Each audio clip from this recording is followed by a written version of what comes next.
Gravação iniciada, presidente.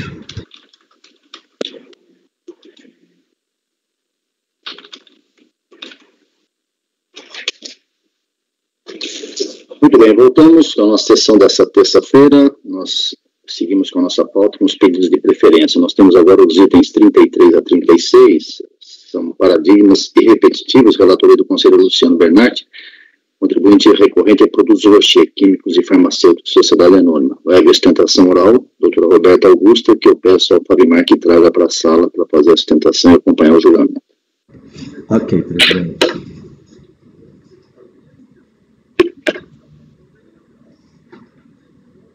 Itens 33 a 36, doutora Roberta, seus processos serão julgados agora. Por favor, clicar na mensagem enviada no chat. Itens 33 a 36, doutora Roberta, seus processos serão julgados agora. Por favor, clicar na mensagem enviada no chat. Patrona convocada, presidente. Obrigado.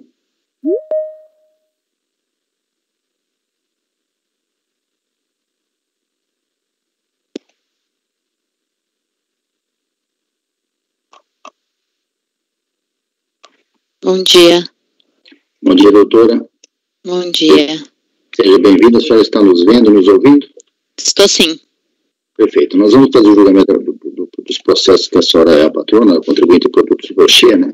E a relatoria do conselheiro Luciano. Nós temos os itens 33 a 36. 2 deles são paradigmas e 2 deles são repetitivos.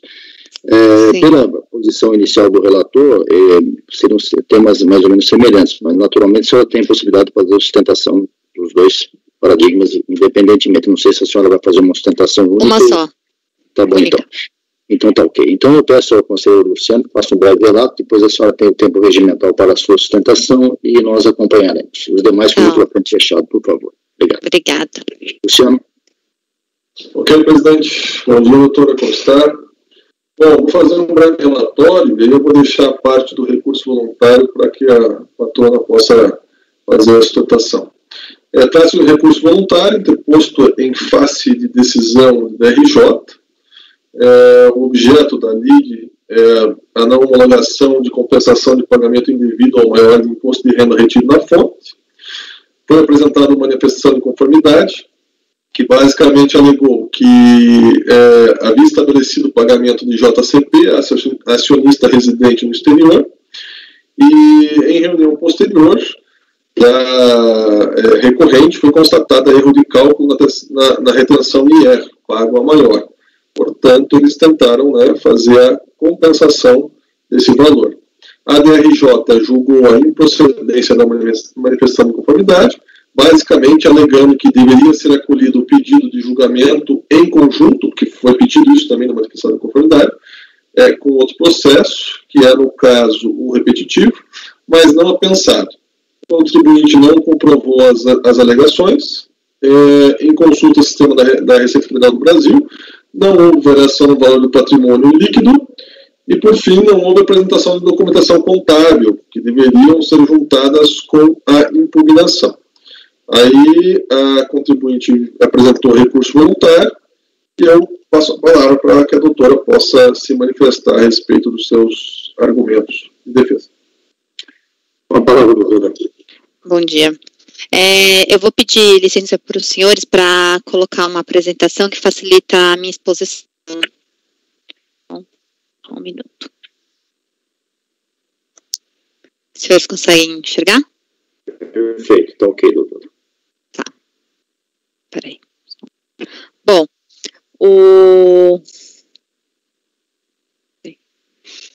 são 4 processos, né? Todos têm a mesma origem, são de R-fonte, sou de pago a maior, em razão de JCP deliberado pela empresa no ano de 2006.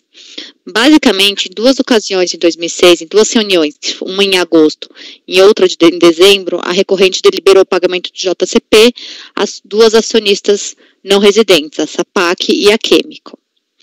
Na ocasião, houve a deliberação do JCP, que não foi efetivamente pago naquele momento, só foi deliberado, e a apuração e recolhimento do IR-fonte correspondente.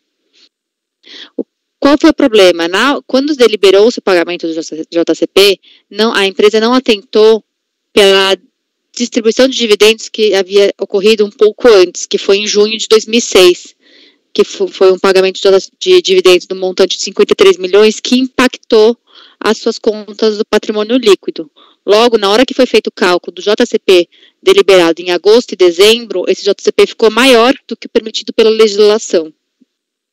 Constatando esse erro, em dezembro de 2007, a empresa, em uma nova reunião, consignou o erro, corrigiu os valores de JCP que seriam passíveis de pagamento, tanto para a SAPAG quanto para a Químico, e fez a retificação contábil. Então, o valor de JCP que foi deliberado a maior foi no montante de 2,8 milhões, então ela fez uma reversão desse montante contra a conta de ajuste de exercícios anteriores, lá em 2007, e fez também a reversão da despesa de JCP de R-fonte a maior no montante de 458 mil, que é justamente o montante do crédito pleiteado nesses 4 processos, tá?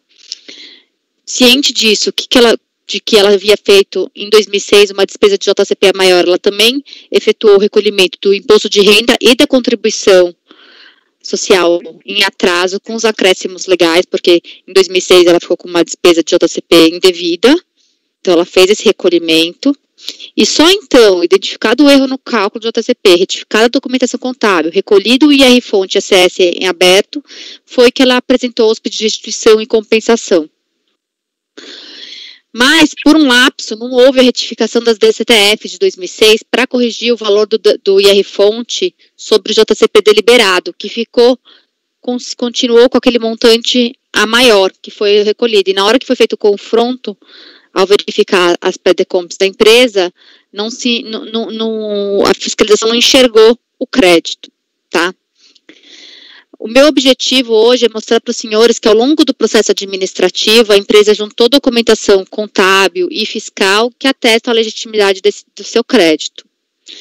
Nesse slide que apresento para os senhores, tem todos os valores envolvidos por item da pauta. São 4 processos, porque eu tenho duas ocasiões de deliberação de pagamento de JCP, em agosto de 2006 e dezembro de 2006, e 2 acionistas que estavam recebendo esses montantes. Então, aqui eu tenho o valor do JCP que foi deliberado com erro, nessa coluna aqui indicada como A, o valor do IR-fonte recolhido. Os senhores podem notar que eu coloco sempre as folhas dos autos onde está a documentação que atesta essas quantias. Aí, em dezembro de 2007, a ata que teve a correção desse montante, então, um total de 22 milhões, o JCP correto seria 19 milhões. Logo, houve uma despesa de JCP a maior de 2,8. E também houve um recolhimento de R-fonte a maior de 3,6 contra o que seria efetivamente 3,2. Logo, o crédito de 458 mil pleiteado nos processos ora em discussão. Tá? Sobre essas despesas de JCP a maior, houve o recolhimento do IRCS em atraso, com multa e juros. Também foi apresentado pela empresa as guias da ARFES referente a esses pagamentos. Eu vou passar mais pormenorizadamente sobre essa documentação. Então, aqui, em agosto de 2006, a primeira deliberação de JCP, no total de 11,8, um IR-fonte que seria devido de 1,9 e o JCP líquido de 9,9. A documentação contábil que atesta esses montantes originalmente, contabilizados pela empresa no momento que foi feita a deliberação no passado. Eu tenho as guias DARFs que demonstram o recolhimento do IR-fonte originalmente lá em 2006. Aí eu tenho a ata de deliberação de dezembro de 2006 que também demonstra o valor de JCP original no montante de 10,9, um IR-fonte de 1,7, um JCP líquido de 9,1. A documentação contábil que atesta esse valor de JCP 10,9 no total e líquido do IR-fonte de 9,1. As guias da ARFES, que mostram também tudo acostados aos autos, tá? Então são feitas referências às folhas. Então, que mostra, nesse caso, o IR-fonte de 1,7. E aqui, Então, mostrando o JCP deliberado durante 2006 e o IR-fonte recolhido, agora mostrando onde que foi feito o erro. Então, aqui eu tenho a folha 151 do item 33, eu tenho a ata onde foi deliberado o pagamento de dividendos no montante de 53 milhões, que impactou as contas do PL ao longo de 2006, tá? No montante de 53 milhões, então, isso ocorreu em junho de 2006, foi isso que não foi observado pela empresa durante o período de 2006. A demonstração de mutações de patrimônio líquido também, que mostra esse pagamento de dividendos de 53 milhões. Aí, as atas, aqui eu trago, a gente fez uma tabelinha que mostra as contas do patrimônio líquido consideradas em agosto de 2006 e dezembro de 2006, quando houve a deliberação do JCP, que mostra aqui que eu não tinha uma conta de lucros acumulados de 398 milhões. Só que durante 2006, lá em junho, ela sofreu uma redução de 53 milhões, e foi isso que não foi observado. E foi isso que foi corrigido pela ata de dezembro de 2007, tá? Então, na ata de dezembro de 2007 ficou, deve-se considerar que foi constatado um erro no cálculo do JCP, das reuniões de agosto de 2006 e dezembro de 2006, pois não considerou a redução do patrimônio líquido da empresa de junho de 2006. Nessa mesma ata tem os montantes após a correção do cálculo do JCP, tá? Então aqui eu não vou passar, não vou ler, mas tem aqui, eu indico os valores. E a correção contábil, que foi justamente os 2,8 milhões que foram lançados contra ajustes de exercícios anteriores, e a despesa de antecipação de IR-fonte, que também ficou a maior, de 458 mil, tá? Bom, aqui eu demonstro, como eu adiantei para os senhores, sobre esses 2,8 milhões de despesa de JCP que ficou indevido em 2006, a empresa fez o recolhimento do IRPJ e do CCL em atraso. Eu tenho aqui os dois comprovantes de arrecadação que demonstram esse recolhimento em atraso do IRPJ e da CCL para corrigir o procedimento. A documentação contábil que mostra esses recolhimentos em atraso também, tá? Tudo isso para deixar claro a legitimidade do crédito da empresa, que está suportado com toda a documentação contábil e fiscal. E agora eu vou passar quais foram o racional da DRJ para manter o despacho decisório. A primeira alegação dela foi que na DIPJ de 2006 não houve alteração nas contas do patrimônio líquido, que tanto na original quanto na retificadora o PL está igual. E para mostrar a distribuição de dividendos e a redução das contas do PL sobre o calculado do JCP. E, de fato, não houve mesmo, porque a retificação das DIPJs, elas ocorreram tão somente para corrigir a despesa do JCP e o valor do imposto de renda e da CCL devidos, que seriam maiores, tanto que foi feito esse recolhimento em atraso. O valor que está lá na DIPJ original e retificadora das contas de patrimônio líquido, elas não sofreram alteração, porque a alteração foi informado que houve o erro foi durante o ano. E aí aqui cabe lembrar que o JCP ele é calculado sobre as contas do patrimônio líquido limitados à variação pró-ratadia da TJLP.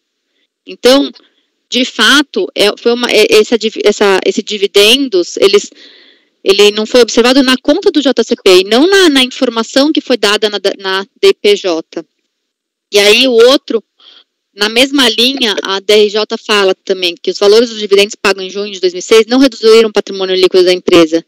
E eles não reduziram mesmo aquele que havia sido informado na DIPJ. Ele reduziu durante o ano, mas no próprio ano de 2006 houve lucro. Então, aquela conta de lucros acumulados foi impactada por tudo isso, tá?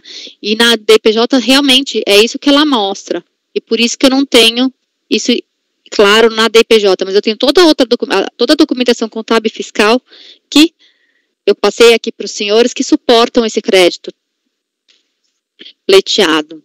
Então, diante disso, e lembrando que o erro da DSTF, esse próprio conselho já reconheceu que um simples erro não é suficiente para negar um crédito da empresa, e levando em consideração que a empresa comprovou seu crédito com base nas atas de deliberação de JCP, a ata que corrigiu seu valor, a documentação contábil que atesta os valores e a retificação das despesas de JCP como ajustes desses anteriores e as DARFs, tanto do IR-Fonte recolhido em 2006, quanto do IRPJ e da CSL, recolhidos em razão da verificação da despesa de JCP a maior, fica claro o crédito ora pleiteado. Então, é com base nisso que eu queria pedir para os senhores o provimento do nosso recurso voluntário e agradecer a atenção e me colocar à disposição caso os senhores tenham qualquer dúvida. Muito obrigado, doutora. Luciano, seu voto, por favor. Ok, presidente. Vamos partir já para a tempestividade e admissibilidade. É tempestivo o recurso e atende os demais requisitos de admissibilidade. Portanto, conheço e, no mérito, passo a apreciar. Conexão com outro processo, parágrafo 10. O recorrente renova o pedido de conexão entre o presente processo e o processo número 10.880-6840-16, final 2009. Segundo a argumentação, o crédito objeto de discussão nos dois processos tem a mesma origem.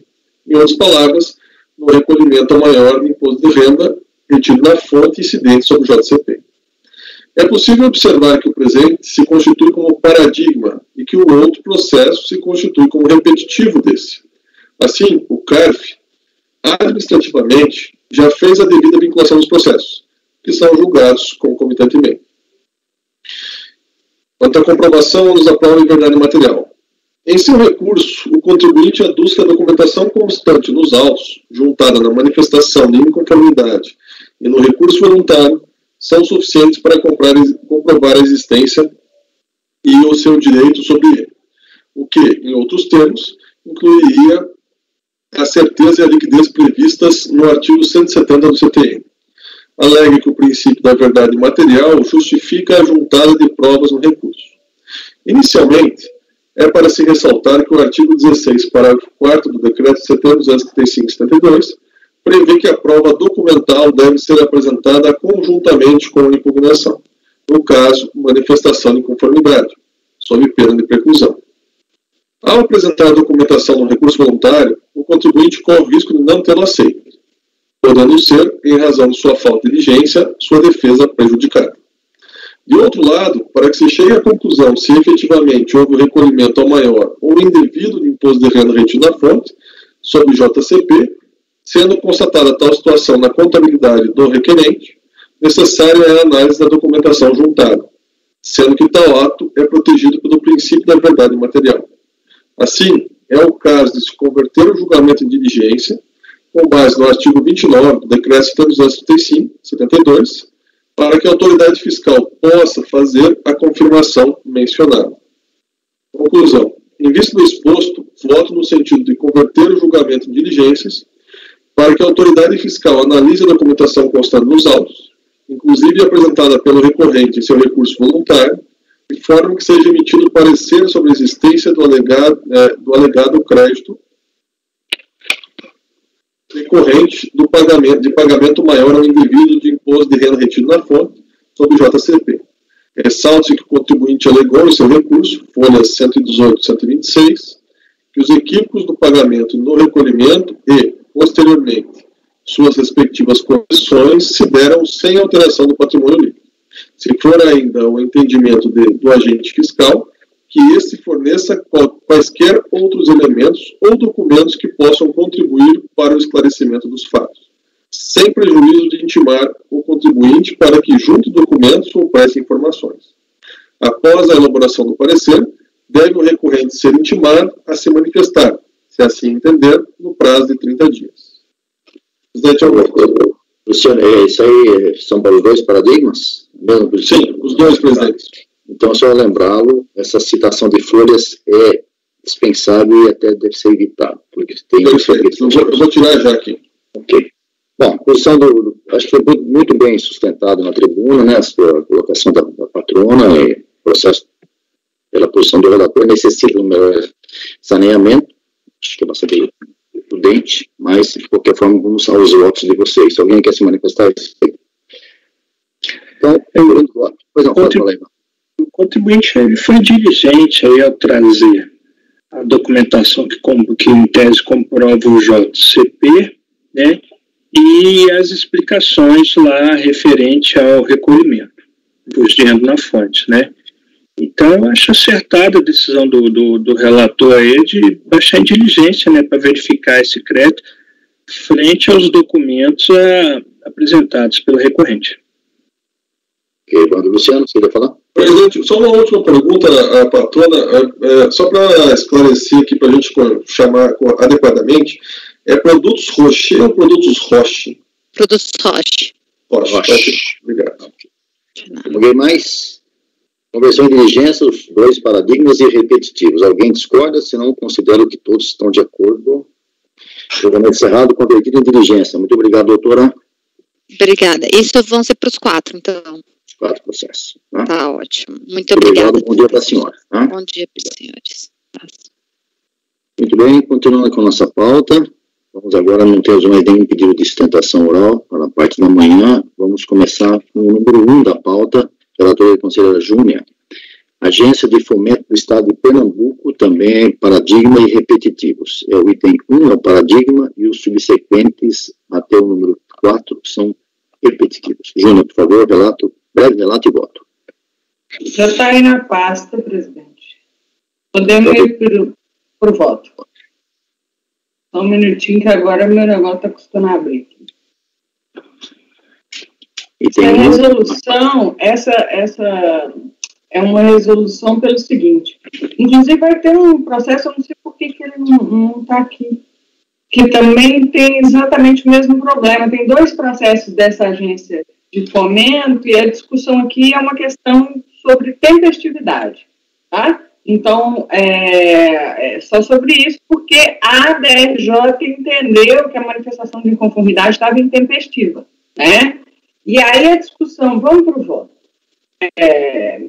O recurso preenche, né? O voluntário preenche os pressupostos. Conforme exposto no relatório, trata-se de recurso voluntário quando a decisão da DRJ de Ribeirão Preto que considerou intempestiva a manifestação de inconformidade da hora recorrente. Desde a manifestação de inconformidade, a recorrente alega que não recebeu intimação pessoal. A decisão recorrida, no entanto, não conheceu do recurso em face da intempestividade nos seguintes termos, aspas, no presente caso, o contribuinte alega que não teria sido intimado para efetuar pagamento ou apresentar manifestação de inconformidade e que apenas através da consulta do relatório de situação fiscal teria constatado a existência de processo em que constava como devedor. Aí ela cita o decreto 70235 e depois continua. Assim como a ciência não pôde ocorrer via postal, já que o contribuinte havia se mudado, conforme o parágrafo 1º do artigo 33 escrito, a intimação foi feita por edital. O inciso 4 do parágrafo 2º determina que se considera feita a intimação 15 dias após publicado o edital. O edital foi afixado em 4/5, de modo que se considera feita a intimação em 19/5 de 2016. Portanto, o contribuinte teve o prazo de 30 dias para apresentar manifestação de inconformidade. Tendo a ciência do edital ocorrido em 19/2/2016, o prazo encerrou em 20/6 de 2016. A manifestação de inconformidade dela só foi apresentada em 29/8 de 2016 e, portanto, é intempestiva. Manifestação intempestiva não instaura alívio, por consequência, não submete a julgamento a matéria questionada, tal como ratifica já o ato declaratório normativo 15 de 96. Em seu recurso voluntário, a recorrente afirma que, nos termos do decreto 70235, antes de ser realizada a intimação por edital, é imprescindível que tenha sido feita a intimação por via postal ou meio eletrônico. Alega ainda que, nos termos do artigo 127 do CPM, a intimação deverá ser realizada no domicílio eleito pelo sujeito passivo. Afirma que o domicílio tributário da recorrente foi devidamente encaminhado à Junta Comercial em 26/2 de 2016 e registrado na Receita Federal em 29/3 de 2016, o que configuraria a nulidade da decisão recorrida. Conforme exposto, a decisão recorrida entendeu que foi correta a intimação por edital, uma vez que a referida intimação foi precedida de intimação postal abaixo da produzida. E aí está aí o endereço. A recorrente, todavia, alega que quando da postagem acima reproduzida, que foi dia 9 de 3 de 2006, já tinha protocolado pedido de alteração de endereço na Junta Comercial do Estado. Aí folha 133 e 134. Aí no CNPJ tem esse código aí, 211, alteração de endereço dentro do mesmo município, 26/2/2016, tá vendo aí? Motivo do preenchimento. Verifica-se ainda que o edital de intimação foi emitido em 3/5/2016 e afixado em 4/5/2016. Aí eu coloquei as datas do finalzinho do edital, tá vendo? Sendo assim, entendo que não existem nos autos elementos suficientes para decisão quanto à tempestividade da manifestação do edital. Embora o documento básico de entrada no CNPJ acima reproduzido faça referência à data de alteração do endereço 26/2/2016, não é possível identificar quando foi formalizada a referida alteração perante a Receita Federal, bem como se a referida alteração foi aceita e processada antes da emissão do edital 4/5/2016. Se a resposta for positiva, entendo correta a alegação do recorrente. Isso porque o artigo 23, inciso 2 do Decreto 72/2005, dispõe que, aspas, far-se-á a intimação por via postal, telegráfica ou qualquer outro meio ou via, com a prova do recebimento, no domicílio eleito pelo sujeito passivo. Sendo assim, é requisito de validade da intimação que nela conste o endereço do domicílio eleito pelo sujeito passivo. O que se discute no presente processo é exatamente o fato de que as intimações efetuadas por via postal foram inválidas, uma vez que foram direcionadas a endereços diversos daquele eleito como domicílio tributário. Em face do exposto, o processo deve ser baixado em diligência para que a delegacia de origem confirme quando foi protocolado o pedido de alteração no CNPJ perante a Receita Federal do Brasil e se o referido pedido foi processado antes da data da emissão do edital, 2/5/2016. Aqui eu nem sei se eu deveria colocar quando foi processado, porque para mim, se ele fez a comunicação dessa alteração perante a Receita Federal antes do edital, ainda que esse eventual pedido não tenha sido processado, vamos dizer assim, na Receita, o contribuinte estaria correto. Alguém quer se manifestar? O problema é aquele problema do domicílio eletrônico, né? Aquela situação sui generis, presidente, posso falar? A questão é a seguinte, né? Eu estava olhando aqui, a postagem do AR foi em 2/3, tá? Uhum. Aí ele alega que em 26/2 ele fez alteração na junta. Pedido, né? Eu acho assim, Júnior, que para mim a questão, a Receita não errou em nada aqui, tá? Ela fez 2/3, ela fez o pedido, da postagem foi 9/3, e aí depois em maio fez o edital. Por quê? Porque voltou o AR que com a informação dos Correios mudou-se. Essa é a situação do AR. Tá? Aí ele alega que nesse processo, nesse momento aí, entre 2/3 e 11/3, quando voltou o AR, estaria em processo de migração da data do endereço. E a única informação que ele prestou é que ele fez o pedido em 26/2 e a junta deferiu quando ele tem essa informação. Tem até uma certidão da junta, se você olhar. Só que o meu problema é o seguinte, ok, eu não sei, aí vocês podem até me esclarecer. Existe uma conexão imediata desse pedido de alteração de endereço da junta com a Receita? Eu imagino que não, né? Ele tem que levar isso para a Receita. Aí é uma ignorância minha. Você sabe como é que funciona? É isso que eu ia perguntar também. Eu não sei, entendeu? Eu não sei se existe já uma conexão imediata. Faz o pedido na junta e já automaticamente a junta comunica para a Receita. Não sei, entendeu? Porque aí aconteceu o problema exatamente no meio do caminho. Dia 26/2 ele faz, isso está comprovado. Se vocês olharem aí. Só que a minha dúvida, e por isso eu estou baixando em diligência, é porque se a comunicação para a Receita depender dele, contribuinte, né? Porque se a comunicação for feita pela junta, aí de novo eu entendo que ele já está correto, já poderia inclusive dar provimento. Mas eu não sei, dependendo do ato dele, aí é pura ignorância minha. Não sei mas a questão é a seguinte, procedimentalmente isso aí. Se depender de um ato dele, ele teria que ter feito isso tempestivamente. Mas o que eu quero dizer, Júnior, é que eu não estou me obstando à diligência. Eu só acho assim, ó, o teu teor conclusivo da tua diligência que eu acho que eu não concordo. Por quê? Se o pedido foi feito da alteração do CNPJ para o Receita foi feito antes da edição do edital. Tá? É isso que me preocupa, porque a Receita fez o correto. Ela mandou uma correspondência para o contribuinte no dia 2 de março, tá? No dia 9 houve tentativa, no dia 11 de março foi devolvido o AR, com a informação, mudou-se. Aí, até no interstício, aí fez o edital. A legislação lá do PAF é bem tranquila, olha, houve uma tentativa frustrada, faz o edital. Houve um hiato de tempo. A Receita está dispensada nesse terrinho aí de reverificar lá no CNPJ. Claro que seria recomendado, mas isso aqui é tudo em lote, tá? Em grande quantidade, não tem como fazer isso. Então, quando tu faz essa pergunta, se referido para o pedido foi processado antes da emissão do edital, vai entender que a Receita deveria ter checado. Para mim, não. O que a gente poderia discutir aqui é se nesse processo, nesse momento ali, no início de março, quando ele está num processo de transição de endereço, ele estaria protegido por alguma regra lá do 23 do PAF ou não, tá?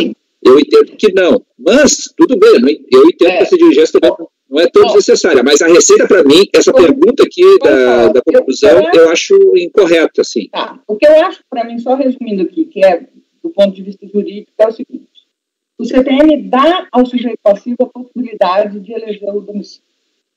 Isso é claro lá no 127. O 23, por sua vez, do PAF, quando ele fala da intimação, ele fala intimação postal no domicílio eleito. Então, eu acho que o X da questão aí é, juridicamente, houve validamente a alteração do domicílio tributário antes, acho que ele poderia ver antes do AR, eventualmente, porque se houve, aí eu acho que está correto, porque realmente o que vale aí é, se ele fez uma alteração de domicílio e essa alteração estava válida já no momento da emissão do AR, a questão procedimental, eu superaria, porque aí é uma coisa que não... Se ele comunicou isso para a Receita Federal, né? Independente de se está por lote, se não é, se a Receita, como ela faz, isso é irrelevante, porque do ponto de vista jurídico ele tem direito de eleger o domicílio, e o 23 CTN fala claramente que a intimação tem que ser feita no domicílio eleito. É por isso que eu acho que o mais importante, eu acho assim, é só perguntar que data que foi feito o pedido, só a data que foi feito o pedido. Peraí, diligência para confirme quando foi protocolado o pedido de alteração de endereço perante a Receita Federal. Pronto. No sistema CNPJ. Tá. Luciano, desculpa, mas os dois estavam falando, não deu para interrompê-los, você tinha levantado a mão?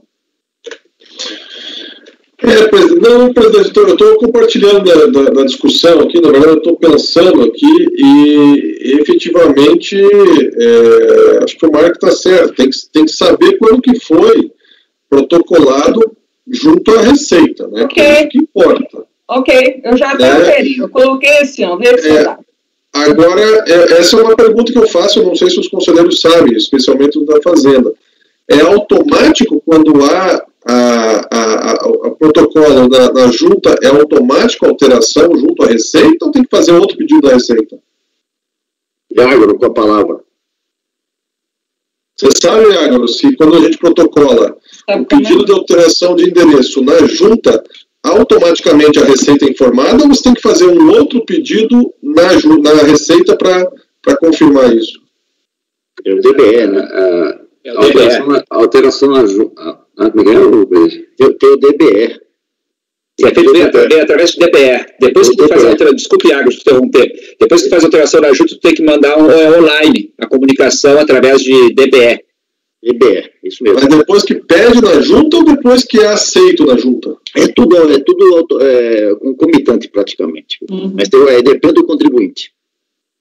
Então pode ter sido feito antes. Essa comunicação da junta automática não tem, não. Eu te confesso que eu não. Desculpa ter colocado sem saia justa aí.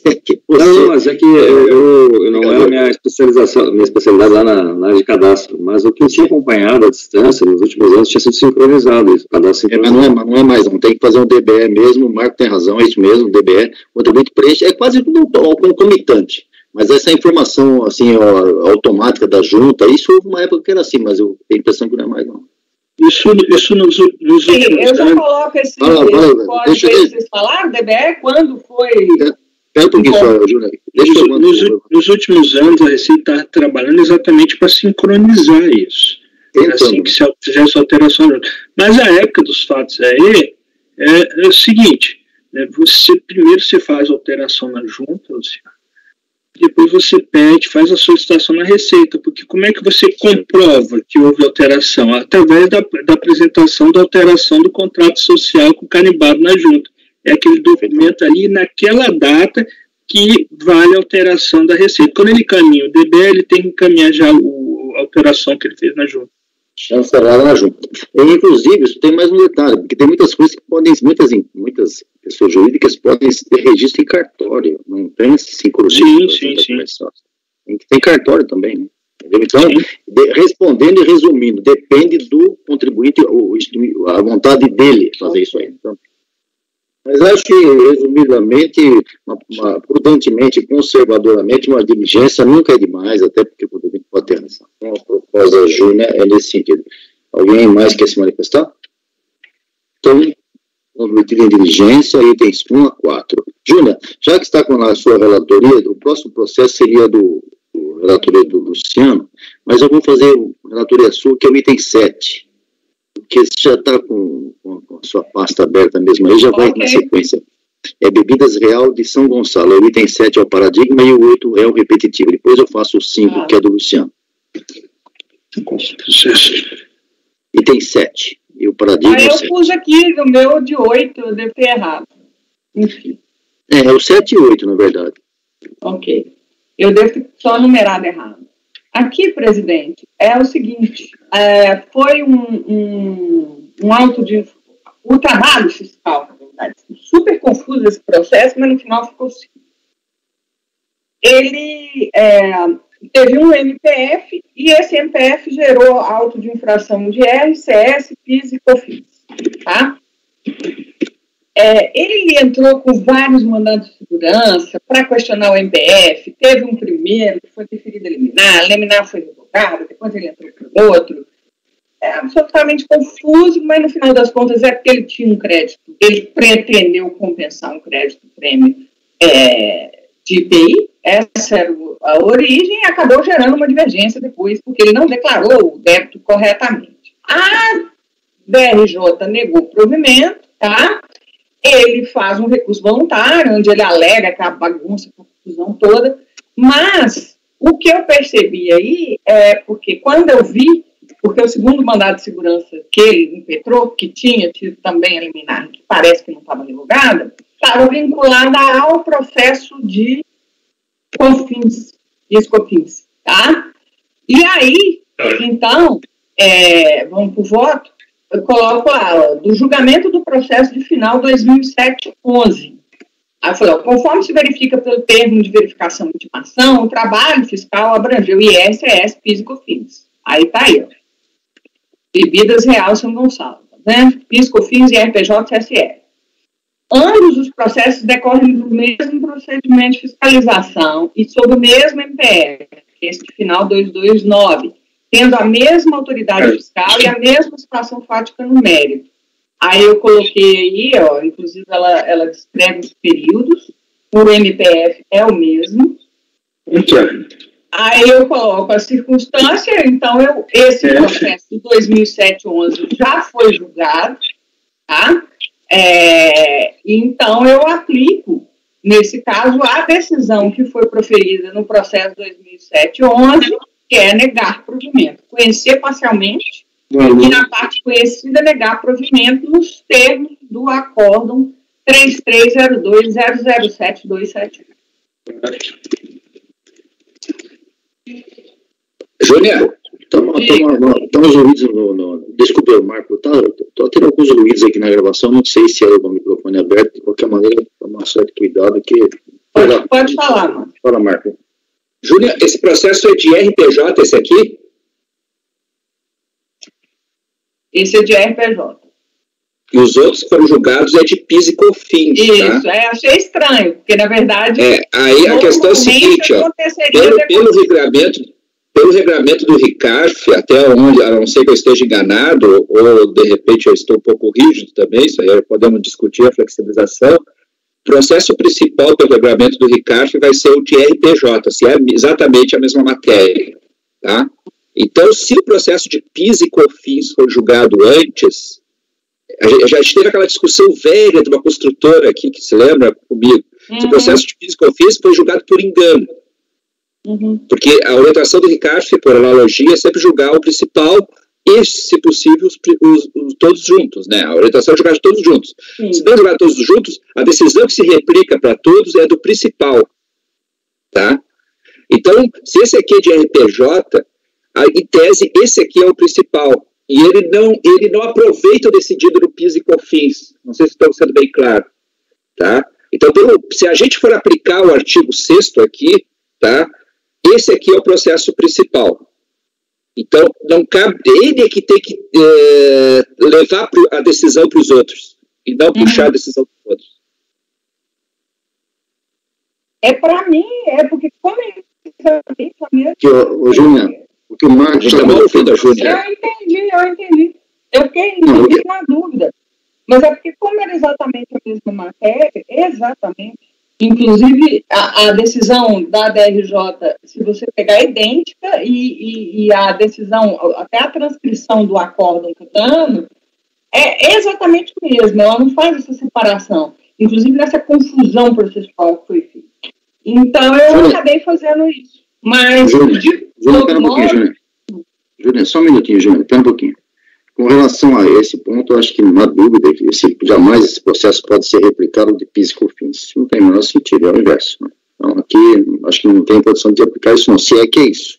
Agora, na indicação de pauta que você me mandou, até por que vem as tabelas de alegações e tal, está claramente escrito aí, pode olhar, né, que teria uma aplicação da súmula CARF vinculante, súmula CARF concomitância. O que tem a ver isso aqui com o processo que nós estamos jogando, Júnior? É só uma parte, Cicone, porque ele foi discutir o MPF, e aí uma das coisas que ele alega, a principal alegação dele no recurso, nos dois, é uma questão de nulidade. Só que essa nulidade ele realmente está discutindo no judiciário, entendeu? Ele teve, inclusive, liminar favorável. Então, o que acontece?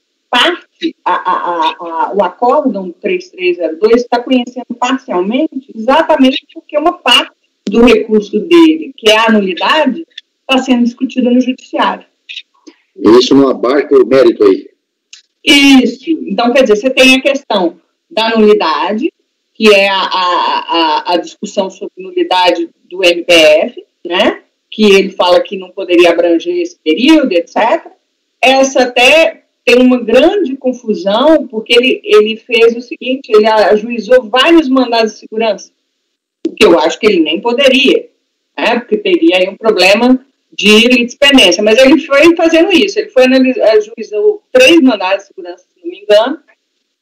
Nesse mandado de segurança vinculado ao nosso processo, ele teve a liminar, mas depois foi já teve sentença desfavorável, só que ele discute a questão da nulidade do MPF também em relação ao processo de COFINS, em outro mandado de segurança, tá? E nesse outro mandado de segurança, parece que ele teve decisão favorável, que ainda, inclusive, está pendente. Só que o que acontece? Até por uma questão, vamos dizer assim, se efetivamente o judiciário mantiver a questão da nulidade do MPF, cai tudo. Mesmo no mandado de segurança vinculado ao outro processo administrativo, porque o MPF é um só.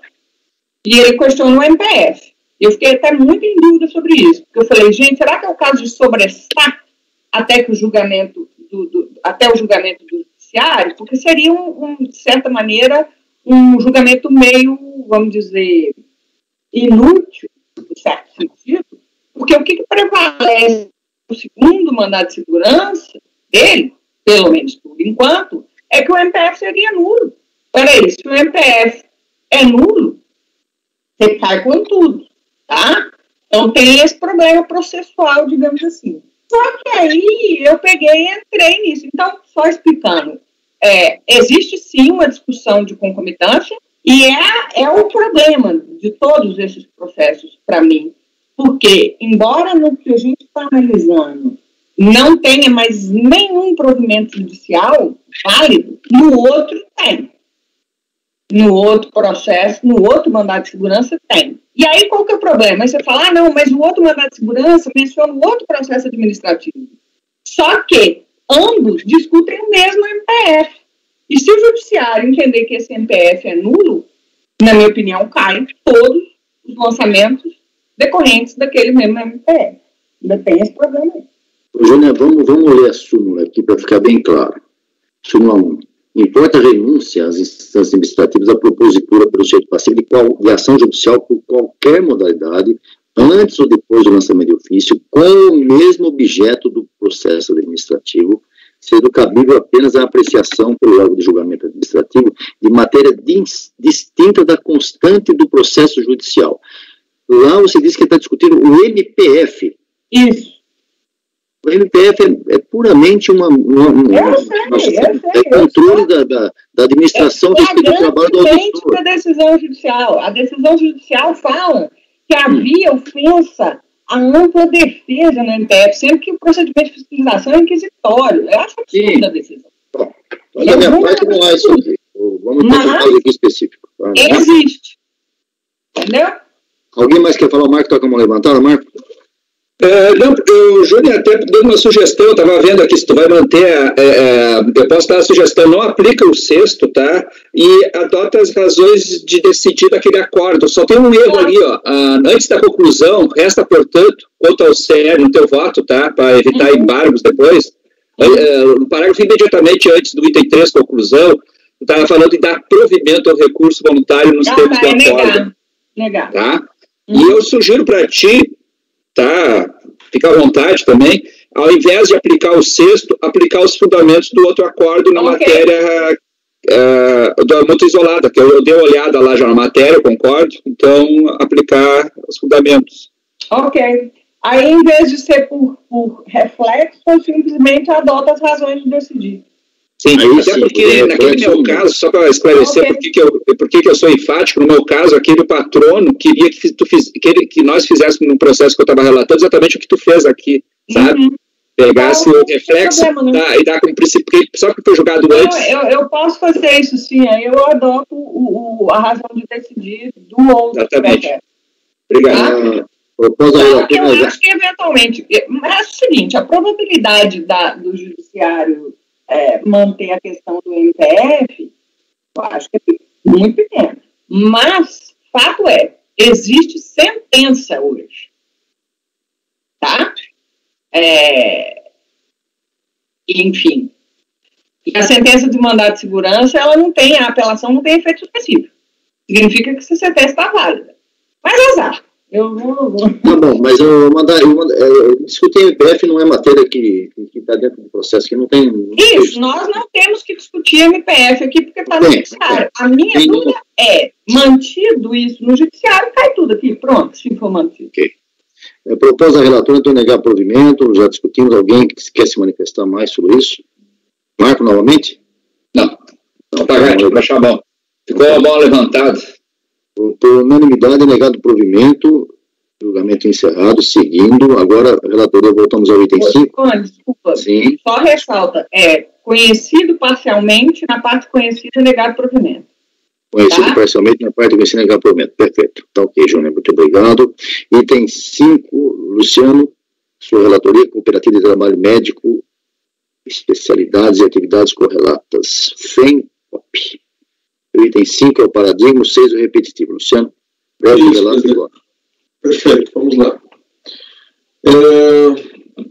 Trata-se de um recurso voluntário, interposto em razão da decisão da RJ. A lide se constitui como não homologação de compensação de pagamento indevido a maior imposto de renda retido na fonte. Foi apresentada uma manifestação de conformidade, com manifestação de conformidade basicamente alegou o erro no procedimento da DSTF, que apresentou de retificadora, isso serviria para comprovar. A DRJ foi pela improcedência, alegando que, apesar da retificadora, não houve explicação nem justificação de qual seria o equívoco, a divergência entre DIRF e DCTF, e aplicaram ainda o artigo 166 do CTN. O recurso voluntário é a alegação única e exclusiva da aplicação do artigo 24 da Lei 11.457, que é aquela que prevê que os processos administrativos devem ser julgados em 1 ano. Então, ele só alegou isso. E, com base nisso, ele pretendia que fosse reconhecido o direito. Quanto à tempestividade e admissibilidade, lá no parágrafo 7º, é tempestivo e atende os demais requisitos. Vamos para o parágrafo 9º. Prazo para julgamento da manifestação de conformidade, item 4. O único argumento apresentado pela recorrente foi o de que a DRJ teria demorado mais de 6 anos para julgar a manifestação de inconformidade, com base no artigo 24 da Lei 11.457, 2007, que dispõe: é obrigatório que seja proferida a decisão administrativa no prazo máximo de 360 dias, a contar do protocolo de petições, defesas ou recursos administrativos do contribuinte. Pelo tempo transcorrido, a recorrente requer a homologação da compensação. A redação do artigo citado realmente prevê que é obrigatório que a decisão administrativa demore no máximo 370 dias.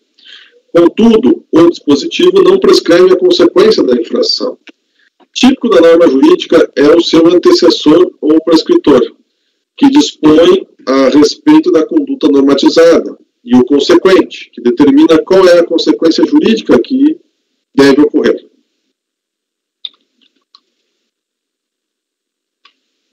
Caso a conduta prevista do antecessor que ocorra, caso a conduta prevista do antecessor vier a ocorrer. No presente caso, no presente caso, o legislador não definiu qual seria a consequência. Apesar da regra definir qual é a conduta objeto de juridicidade, não houve qual seria a sanção ou o resultado do descumprimento da prescrição. Ainda que a contribuinte tenha interpretado que a conduta seria de homologação da compensação, a mesma poderia ser qualquer outra. Por exemplo, poderia ser o resultado do descumprimento, a exemplo do que o CTN prevê sobre o lançamento,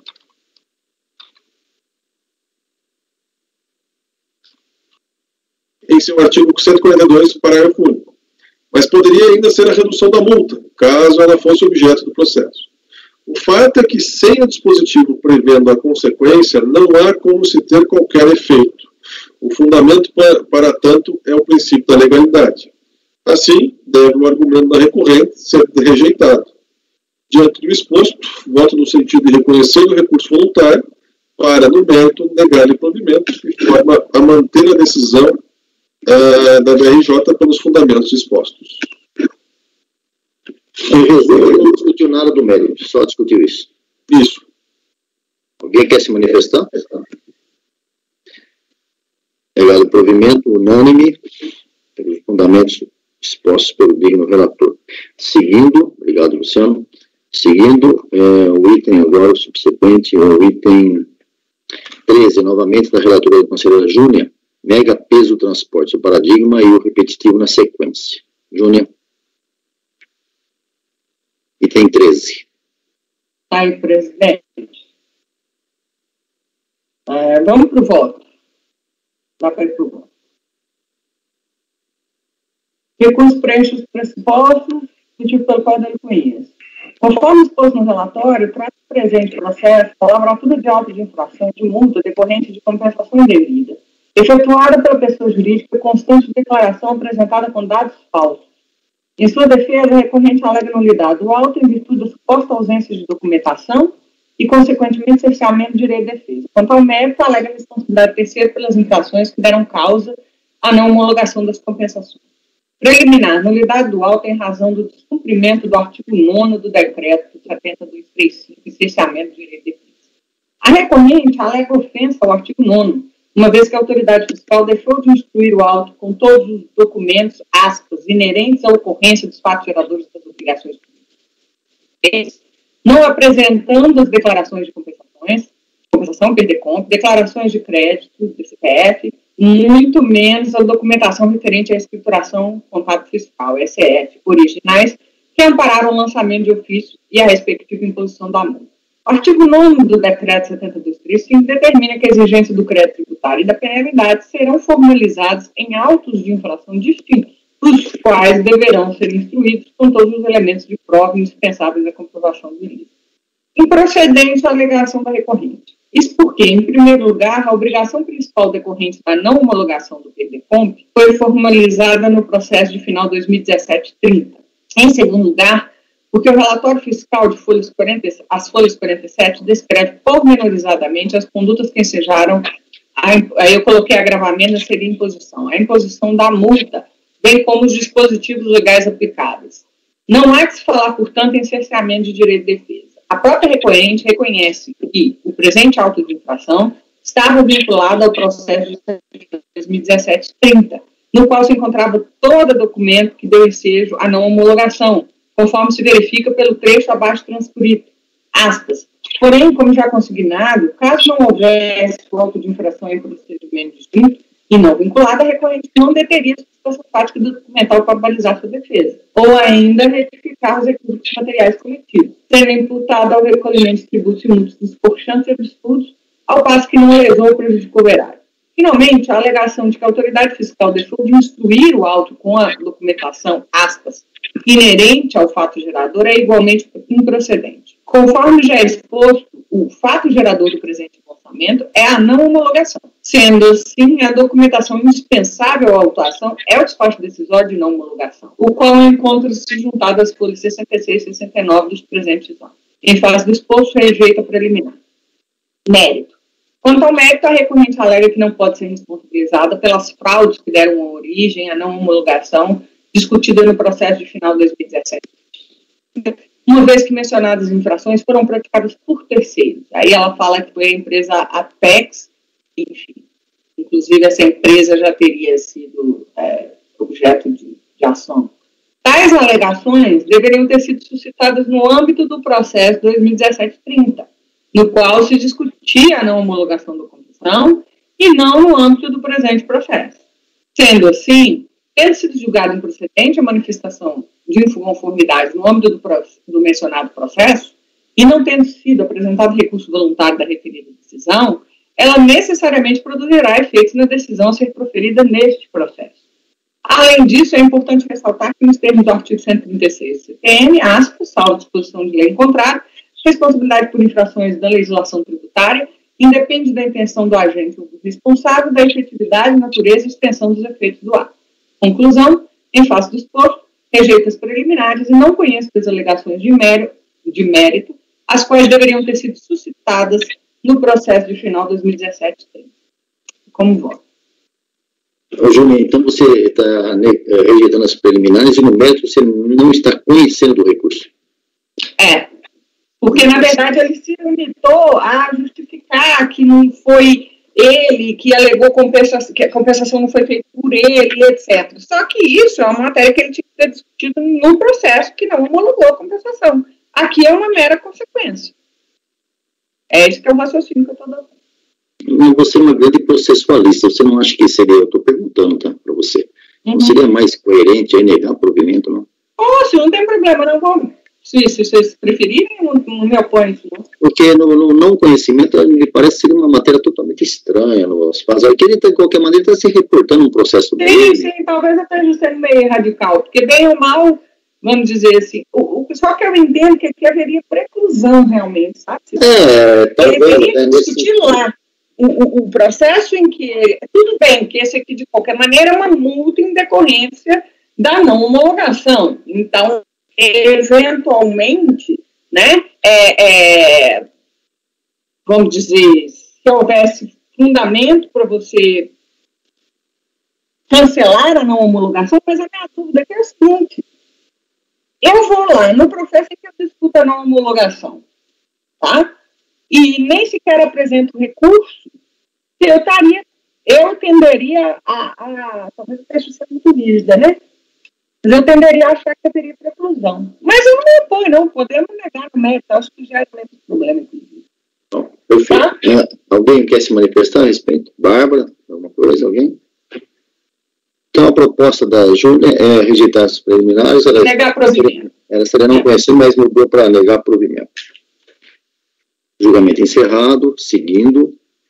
O próximo processo agora é o item 15. Ainda é seu, Júlia. Você hoje está com a palavra o tempo inteiro. Não, eu sei que essa sessão vai ser intensa. Paradigma, e o 16 é o repetitivo. Romar. F. Man, e companhia limitada. Pode ir, Júlia. Vamos lá. Esse Romar aqui, vamos lá para o voto, é também multa isolada. Só que aqui é por compensação não declarada, né? Não necessariamente com falsidade, porque são dispositivos distintos. Aí, basicamente, no recurso, o que ele alega é a necessidade de sobrestamento desse processo até o julgamento do Supremo Tribunal Federal no RE 796939. Aí alega aí o artigo 1035 porque foi reconhecida, né, a repercussão geral. Então, ele alega aí o 1035, parágrafo 5º do CPC. Aí eu coloco que é improcedente o pedido da recorrente por diversas razões. Em primeiro lugar, porque a matéria em discussão no mencionado recurso extraordinário refere-se a multa isolada em virtude do indeferimento dos pedidos de restituição e compensação previstas nos parágrafos 15º e 17º do artigo 74, com a redação da Lei 249/2010. É o que se extrai da ementa da decisão que concluiu pela repercussão geral. No caso dos autos, por sua vez, trata-se de multa isolada em virtude de compensação não declarada, nos termos previstos nas alíneas C e E do parágrafo 12 do artigo 74. Trata-se, portanto, de matéria distinta daquela discutida na repercussão geral. Todavia, ainda que se tratasse da mesma matéria, não caberia sobrestamento. Isso porque a portaria 545 de 2013, publicada em 20 de 11 de 2013, revogou os parágrafos 1º e 2º do artigo 62 do RICAR, né, no qual constava a previsão que obrigava o sobrestamento de recursos quando houvesse também sobrestamento pelo STF de recursos extraordinários da mesma matéria. Esse é o posicionamento que vem sendo adotado por essa turma. E aí eu adoto e transcrevo uma emenda até o Marco, que era relator. Por fim, em relação à interpretação do artigo 1035, parágrafo 5º do CPC de 2015, o plenário do Supremo Tribunal Federal, ao julgar a questão de ordem no RE 967, de relatoria do ministro do Estudo, destacou que a suspensão do processo prevista no artigo 1035, parágrafo 5º do CPC, não é uma decorrência necessária do reconhecimento da repercussão geral, tendo o relator do recurso extraordinário para uma faculdade de determinar ou não tal sobrestamento. Em face do exposto, indefiro a preliminar de sobrestamento. Quanto ao mérito, a recorrente alega que a multa discutida no presente processo fere o seu direito de petição e ampla defesa. Não é possível conhecer a mencionada alegação, pois, conforme exposto na súmula CARF número 2, o CARF não é competente para se pronunciar sobre a inconstitucionalidade de lei tributária. Em face do exposto, não conheço das alegações de inconstitucionalidade e nego o provimento ao recurso. Após a relatora rejeitar preliminares, não conhecer a matéria constitucional e negar provimento ao recurso. Alguma proposta, alguma discussão? Julgamento encerrado. A proposta pela relatora, negado provimento. Seguindo, item 19, Iágaro, PS Med, assistência médica. Nós temos o paradigma e os repetitivos vão até o item 23. Cicone, tem um meu anterior aí, tal do Romar. Dá uma folga para você. Tá bom. Não, descansa um pouco. Tem orientação a descansar um pouco com o conselheiro quando tem muitos relatórios. Tá bom? Vamos fazer com o Iago agora, item 19.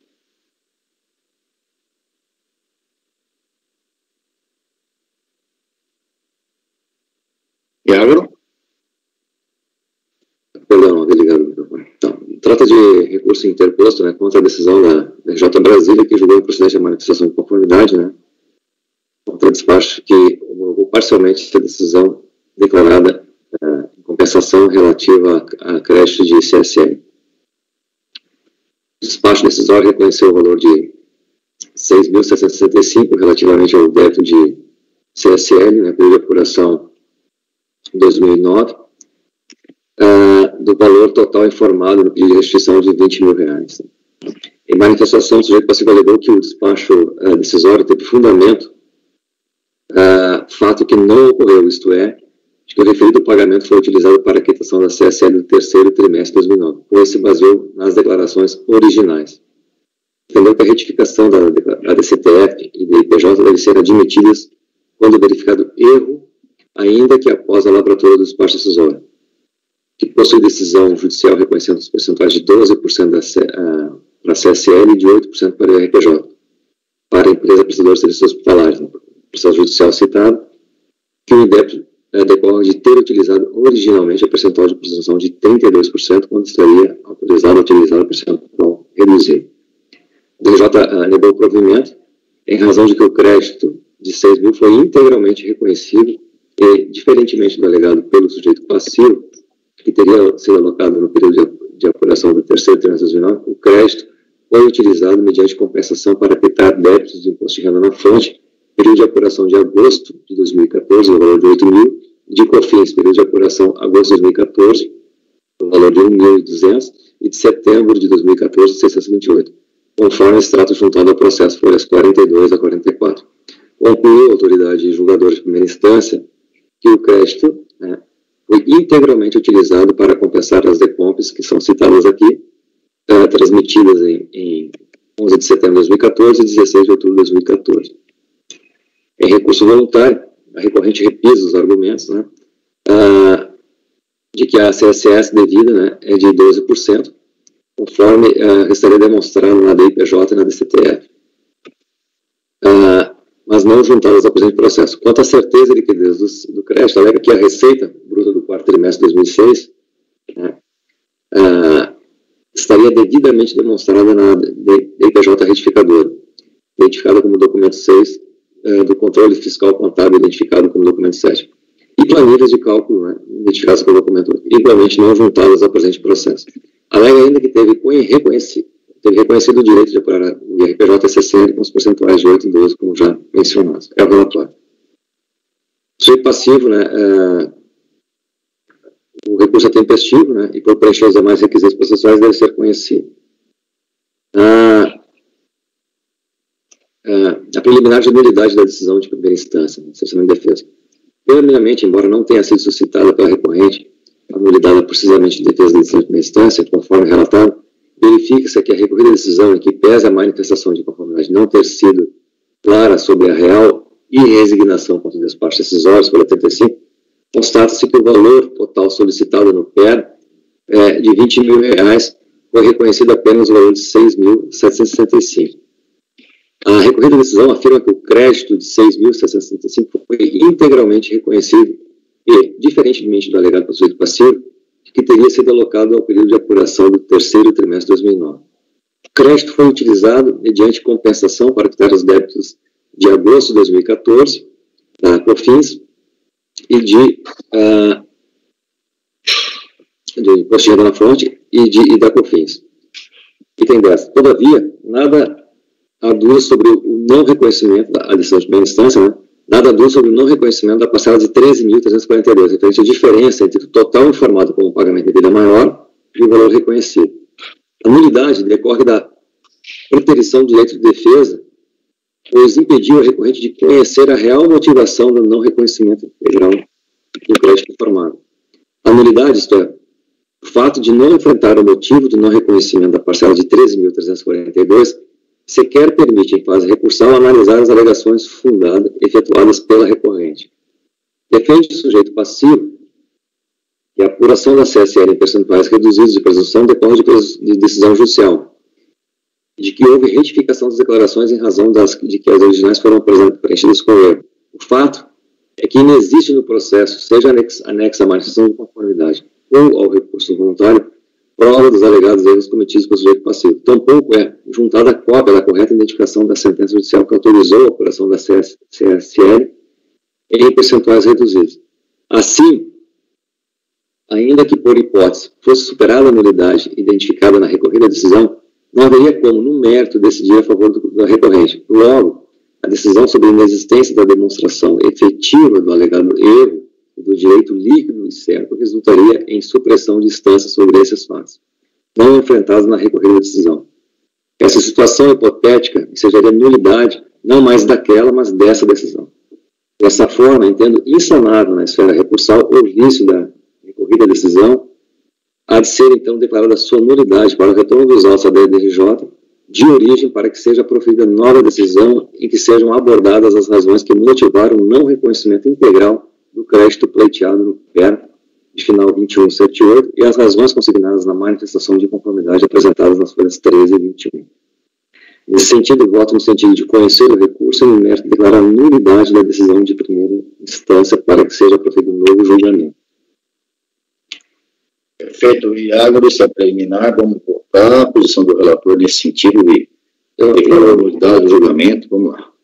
E agora? Pois não?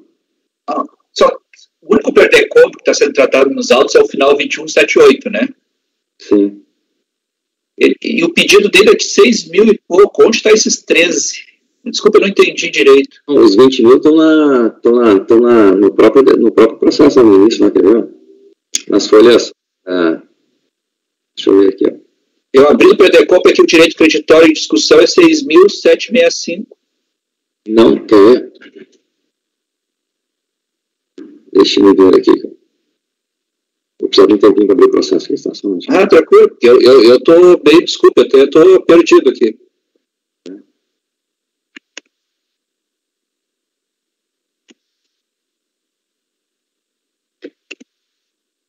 O despacho decisório fala, é um DARF recolhido indevidamente, alegado, 6.765. Esses 13 eu não achei lugar nenhum. Desculpa, não teria a diferença, né? Do quê? Do que foi...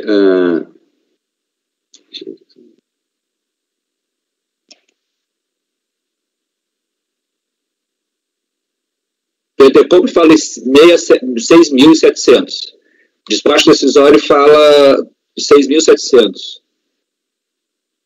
A manifestação de conformidade dele fala em 6.700.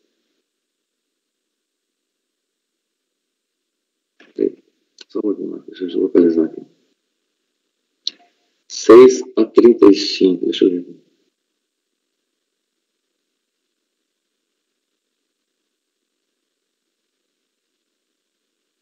E o único perder-conto é o final 6178 nos autos. Eu já olhei aqui.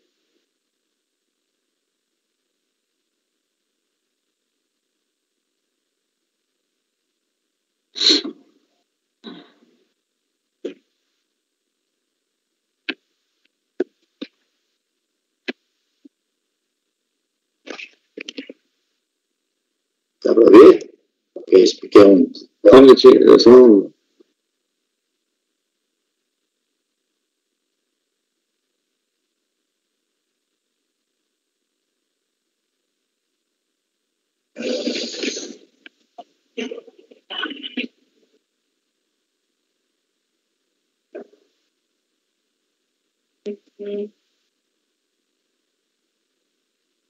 Será que é no outro processo?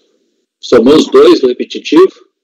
Não, eu nem vi o repetitivo, eu não consigo ver o... Eu não estou achando esses 20 mil em lugar nenhum dos autos aqui, desculpe. Pois é, eu te confesso que assim, esse voto eu fiz há muito tempo, entendeu? E... Eu estou olhando todas as peças recursais aqui, a decisão do DRJ, em lugar nenhum fala dos 20 mil. E o perder-conto também fala só 6 mil, que é o indébito que teve. Bom, eu tenho voto de meta. O presidente vai pedir vista em mesa aqui, eu vou olhar aqui durante o... Isso que eu ia propor, né? Às vezes tem que olhar melhor. Vamos fazer uma vista em mesa sem problema nenhum. Fábio Mar, você queria falar alguma coisa? Presidente, eu não estou vendo o doutor Luciano na sala. O Luciano está tentando voltar, ele está com problema. Tá ok. Ele Ele mandou mensagem aqui no grupo que ele não consegue voltar.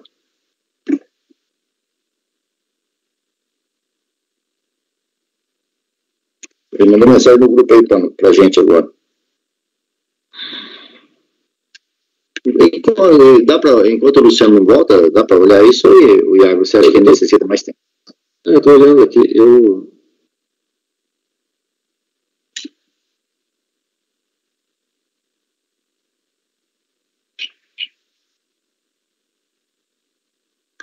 O Luciano mandou mensagem aqui que ele caiu mesmo.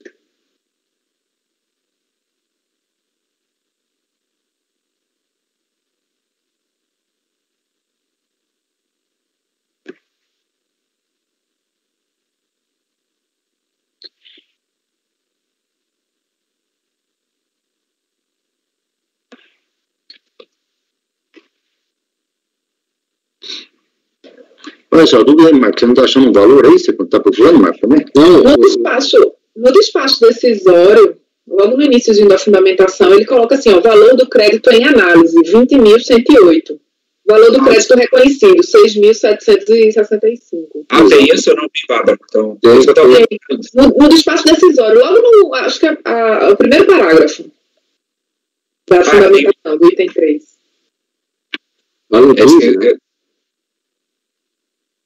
Eu acho que ele está somando, sim, outros perdecontos aí. Por inteiro. Os autos é o 2178, final 2178. Tá aqui, ó, quer ver? Mas aí ele homologa parcialmente o 3583 e não homologa o 2178. Acho que tem um perdeconto analisado aí. Isso, obrigado, Bárbara. A gente olha há tanto tempo esse negócio, depois tu vai olhar aqui. Não mostra mesmo. É o despacho decisório 120, 490, 805. Ele fala assim, ó, que esse é o final 2178. Então são dois perdecomp nesse auto. Não, esse aqui é o perdecomp, tá, o 2178. Tá? Nessa decisão aqui, tá? Os outros não estão nessa decisão.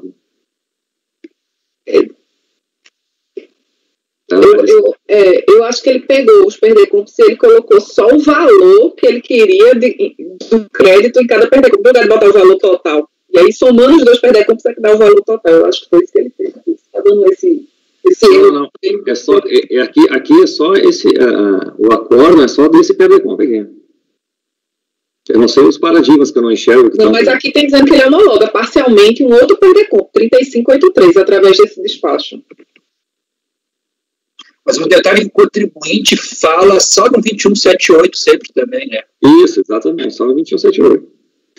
Ele mesmo fala só no 2178 o despacho decisório que traz à tona esse final 3583 aí. Então, porque eu acho que esse despacho decisório homologou integralmente o outro. Não tem mais crédito a ser discutido no outro perdecomp, não é isso? Não, a homologação foi parcial, pelo menos pelo despacho aqui foi parcial a homologação desse outro. Parcial desse que a gente está discutindo agora, não é? Não. Eu vou olhar o repetitivo.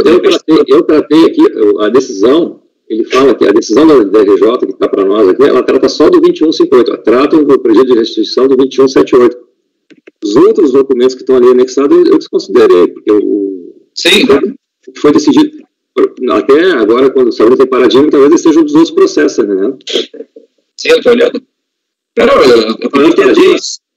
É que toda a decisão do contribuinte, quando eu olho ali a decisão, a manifestação do contribuinte DRJ e recurso voluntário, ele sempre fala só no 2178 nesse processo. Isso. Mas assim, tu está olhando agora os paradigmas. Eu peguei o primeiro aqui, vamos ver. Vê qual é o número, por favor, Lima. 1432. O final é o DTI. Isso, é o outro perdecomp que está aqui na anexada. É o segundo perdecomp. Presidente. Desculpa. É só porque o Luciano falou que travou tudo. O Luciano está tentando voltar, não possível. Desculpe, Iago. Não, sem problema. Ficou claro agora aqui. Então, esses outros processos aqui, que são os repetitivos, né? Eles estão... aqui são só cópia desses documentos aqui, mas a decisão é só desse primeiro perdecomp aqui, do final 14 do 2178. É essa a decisão de primeira instância, né? E foi essa a manifestação. E nessa decisão aqui, ele pede 20 mil, é o que está sendo dito aqui, e a decisão ela simplesmente só trata dos 6 mil que foi alocado. Ela não aborda a questão do indeferimento da diferença dos 13, que é a diferença entre os 20 e os 13. Mas o pedido dele, essa é a minha dúvida, se a manifestação dele sempre vai na tônica dos 8 mil, né, dos 6 mil, né, do final 21, 7, 8 mil, no momento ele contesta o outro, né. E daí não é o outro, é esse PERDECOMP aqui, esse PERDECOMP ele apresentou a decisão, o crédito original era de 20 mil, e ele só teve reconhecido 6. Mas se olhar o PERDECOMP lá, Iago, é 6 mil o crédito que ele está, o 2178.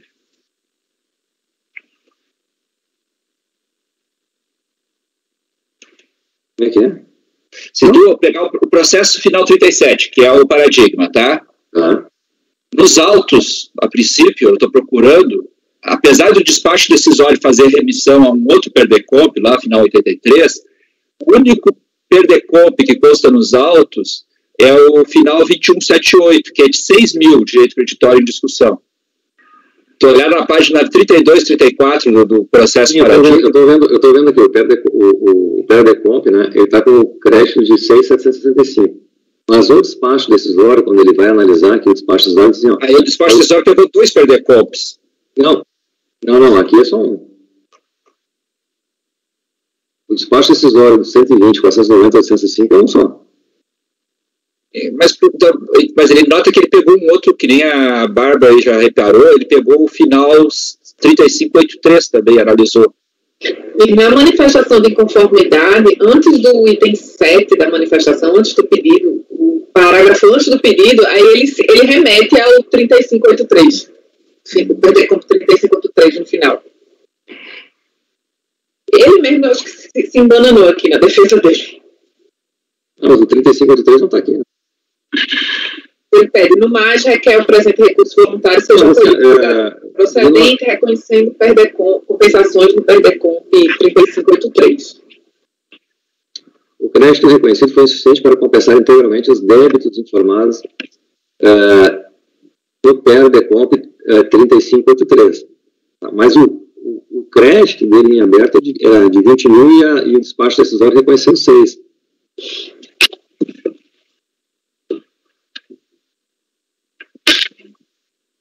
Estou em dúvida aqui, porque eu não sei se é caso de nulidade. Vou pedir visto de mesa, então, para olhar com calma também. Beleza, vamos ver, senão a gente não sai. Bom, o Luciano mandou mensagem dizendo que está tentando, mas não consegue. Vamos continuar, se tiver problema na votação, a gente segura até o Luciano voltar. Presidente, se é meio-dia, né, a gente podia, não sei, talvez sugestão parar por aqui, né? E voltar 1h30. Valdemar. Oi, presidente. Você sai para o almoço ao meio-dia, né? Sim. Então tá, nós vamos encerrar essa parte da manhã. Agradeço o Valdemar. Até amanhã cedo, então, na sua volta. Quem é que vai estar com a gente aí após o almoço? A Tainá, presidente. Tá bom. Ok. Muito obrigado por você. Até amanhã. E encerramos então as sessões dessa parte da manhã. Voltamos às 13h30. Pode encerrar, por favor.